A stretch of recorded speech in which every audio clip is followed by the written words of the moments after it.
intermediate range, you won't see this burning, but you might see blackening, tattooing, and in rare instances you might see carbon monoxide poisoning. Okay, also the direction in which the uh, bullet enters the body. So in a shotgun, if it enters perpendicular, then the injury would be circular. Okay, while if it enters at an angle, the injury would be oval shape, more oval shape. Okay, so the abrasion color will vary if if the bullet is fired at an angle or if it's fired perpendicular. So as you can see in this image the bullet is fired perpendicular, so the abrasion color and the injury is much more circular, while in this picture B the bullet is fired at an angle, so as a result the injury is much more oval shaped, and this it will indicate the area from which it was fired from. The narrowest point indicates the area which the gun was fired from, and where the bullet came from. Okay, so there are irregular, basically lacerations when a firearm is fired. So that's close range, and then there's intermediate range, and then after that the burning disappears, blackening and tattooing, and then after some time there only the pellets will cause injuries. So the injuries which are caused by the pellets are basically small laceration, circular lacerated wounds.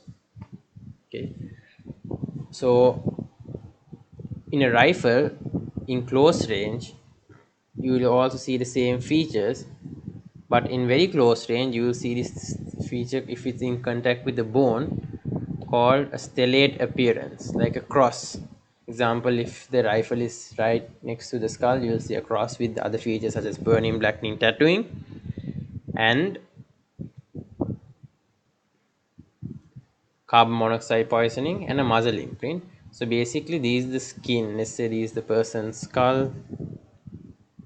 Okay, and then there is skin surrounding it. So when you take a firearm,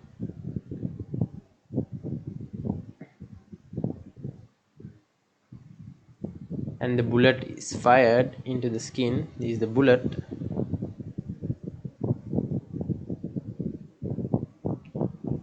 it produces heat and then gas collects up within the skin. So there is gas that collects up within the skin, and then eventually the gas won't have any space to stay inside the skin and it explodes. Once it explodes, it produces characteristic stellate appearance.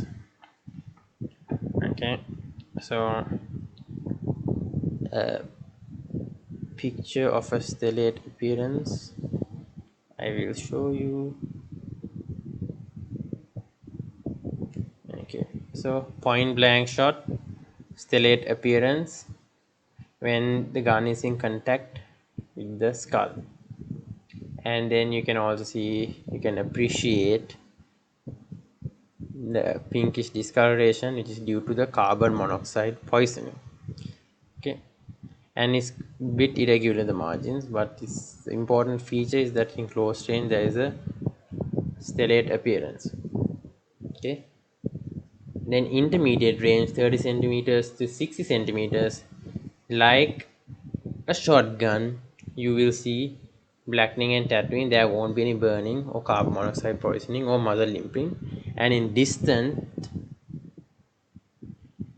distance in rifles you will see that the entry wound is smaller than the bullet. Okay, so there is close range, intermediate range, and distance range. Close range you see those 5 characteristic signs, and then intermediate range you basically see blackening and tattooing, and then basic injuries of the firearm, basic like the abrasion color.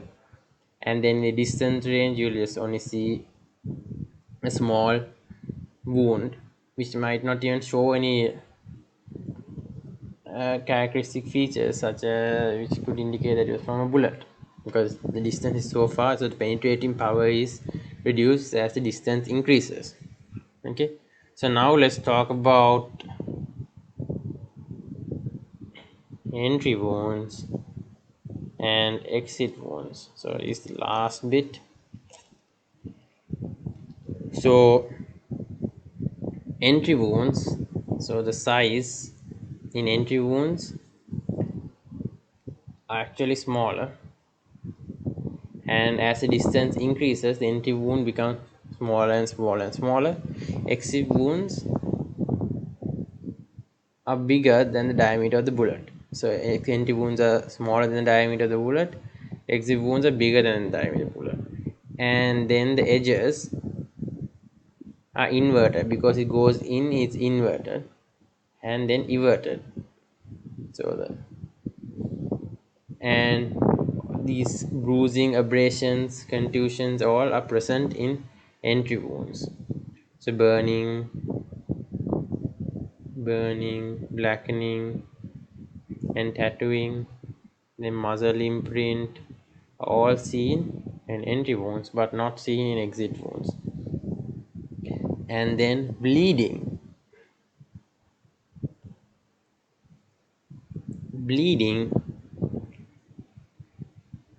is less in entry wounds and more in exit wounds. Okay.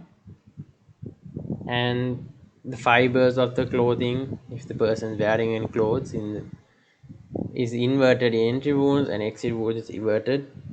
And there is fat protrusion will vary. In entry wounds there is no protrusion of fat, while exit wounds there will be. And then the carbon monoxide injury in entry wounds will be present, so the pinkish discoloration, while in exit wounds it will be absent. And then the spectrography. So when a bullet enters the entry wound, the bullet will not break apart, but in the exit wound the bullet will break apart, and there might be more fragments as a result in the exit wound, more metal fragments in the exit wound compared to the entry wound. So those are the important things. So when it comes to medical legal issues, when someone has been shot by a firearm, important things to know is if the person is found dead and you suspect if it's a firearm, important things to know is whether the injury was caused by the firearm. So medical legal issue is the injury is caused by the firearm. And then the type of firearm that was used is important, so that is if it's rifled or smooth bow. And then the direction, if the person if was shot from behind, from the front, or from the back. So this can be determined by the abrasion column. It will be perpendicular. If it's a bullet was fired perpendicular, the abrasion column will be round. If it's fired at an angle, the abrasion column will be more oval, and the narrowest part of the abrasion column will indicate where the bullet came from. And then the distance, so if it's long range, close range. So if it's close range, remember blackening, burning, tattooing, carbon monoxide poisoning, and muzzle imprint is present in both smooth and rifle. But in a smooth bow there will be much more laceration because it fires as in pellets, while in rifle only one bullet is fired at a time. Okay. And distance, all this burning, blackening, and muzzle imprint and carbon monoxide poisoning will gonna be absent. Okay. And then how long the victim survived is important, or if he survived or if he died immediately. And then whether it was, and then the circumstance, if it was due to suicide, homicide,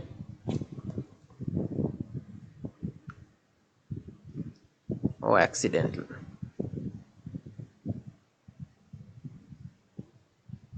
So these are the five important features. There are so many other things, but these are the main ones. And so whether it was caused, someone is suspected to be died, shot dead, whether the person died because of the firearm injury or due to other natural causes, and then if it was a firearm injury type, and then at what distance, and then the circumstances, and then like what, how long did he survive while after being shot, or if he died instantly as well. Okay, so these are the important medical legal issues. So yeah, so I'll try to do MCQ discussion in the next video. Hope you guys enjoyed. It wasn't that great because this is my first video. You probably might be hearing even the fan. But yeah, enjoy. Take care.